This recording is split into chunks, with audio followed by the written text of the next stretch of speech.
सुंदरपुर जंगल में एक आम का पेड़ था।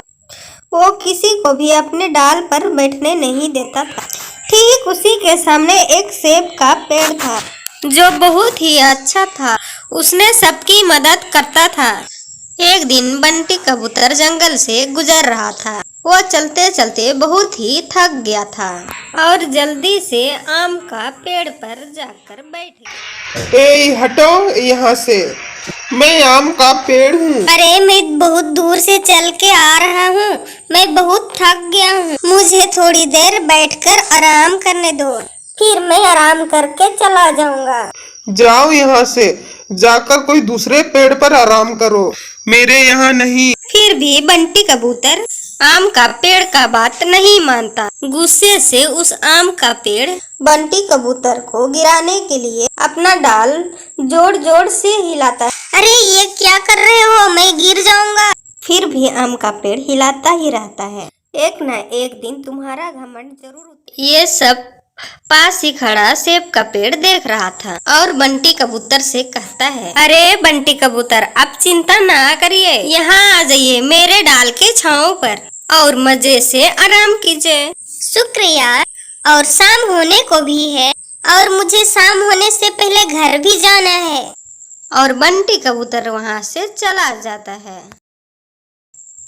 ऐसे ही कुछ दिन बीत जाते हैं। एक दिन टुन्नी चिड़िया अपने बच्चे के साथ वहाँ से जा रही थी। बैठने के लिए इधर उधर पेड़ ढूंढ रही थी। तभी उसे एक आम का पेड़ दिखाई दिया। अरे वो देखो, वो आम का पेड़ कितना बड़ा है और उसमें मीठे मीठे फल भी लगे हैं। चलो उसमें चलते हैं, खाने को भी मिल जाएगा और उस पेड़ पर हम अपना घर भी बना लेंगे। सुनो, ये आम के पेड़ पर हम कुछ दिन रह सकते हैं। टुनी चिड़िया आम के पेड़ को बहुत विनती करती है, लेकिन आम का पेड़ उसकी बात नहीं सुनता। पर टुनी चिड़िया को उसके सामने एक सेब का पेड़ दिखाई देता है। फिर टुनी चिड़िया उस सेब के पेड़ के पास जाती है।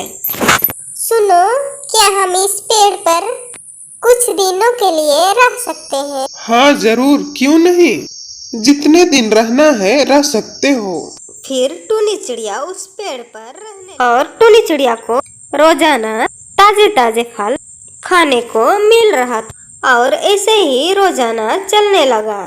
एक दिन कुछ लकड़हारे कौवे और बाज आने लगते हैं जंगल में लकड़ियाँ काटने। उसकी नजर सेब के पेड़ पर पड़ती है। अरे सेब का पेड़ कितना बड़ा है, इसे बेचकर हम बहुत पैसे कमाएंगे। लकड़हारी सेब के पेड़ के पास जाते हैं तो उसे टुनी चिड़िया का घोंसला दिखाई देती है। अरे इस पेड़ पर तो कुछ चिड़िया का घोंसला है, हम इस पेड़ को नहीं काट सकते। तभी लकड़हारे बाज की नजर उस आम के पेड़ पर पड़ती है। अरे वो देखो आम का पेड़, उसमें कोई चिड़िया भी नहीं है, चलो हम उससे काटते हैं। लकड़हारे आम के पेड़ को काटने लगते हैं। ये देख अपनी बचाव के लिए आम चिल्लाने लगता है। फिर भी लकड़हारे नहीं मानते, पेड़ काटते जाते हैं। अरे बचाओ, कोई मुझे बचाओ, मेरी मदद करो। टुनी चिड़िया, तुम्हें उस आम के पेड़ को बचाना चाहिए, जाओ उसकी मदद करो। नहीं तो नहीं जाऊंगी उसकी मदद के लिए, वो बहुत घमंड है।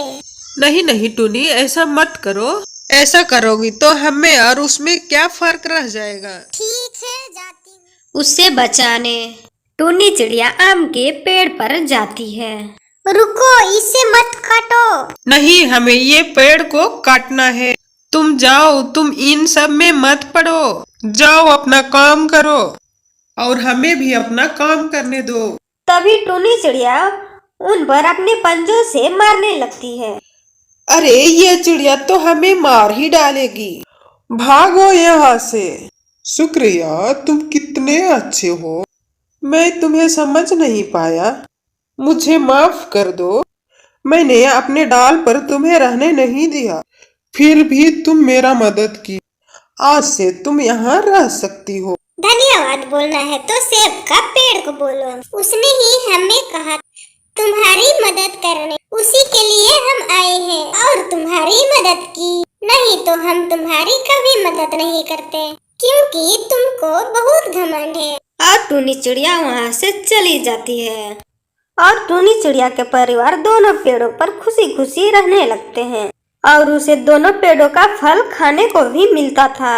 उसे खुशी खुशी खाते और दोनों पेड़ों पर मस्ती से रहते, कभी इस पेड़ पर तो कभी उस पेड़ पर। दोस्तों, हमें इस कहानी से यह सीख मिलती है कि हमें किसी के प्रति बुरा बर्ताव नहीं करना।